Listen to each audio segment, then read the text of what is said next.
আবু সাঈদ, মুগ্ধ ও ওয়াসিমরা স্থানীয় নির্বাচনের জন্য রক্ত দেয়নি, এমন মন্তব্য করেছেন বিএনপির স্থায়ী কমিটির সদস্য ডাক্তার AZM জাহিদ হোসেন।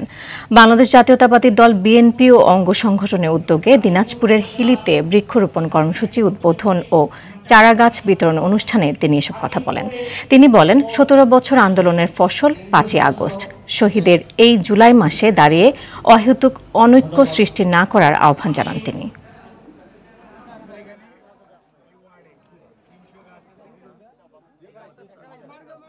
১৭ বছরের আন্দোলন যার বহিঃপ্রকাশ ঘটেছিল ৫ই আগস্ট। আবু সাঈদ, মুগ্ধ বা ওয়াসিমরা রক্ত দিয়েছে বা আমাদের চৌধুরী আলম অথবা ইলিয়াস আলীরা হারিয়ে গেছে শুধুমাত্র আপনার স্থানীয় নির্বাচনের জন্য না, দেশের মানুষের গণতন্ত্র ফেরত দেওয়ার জন্য।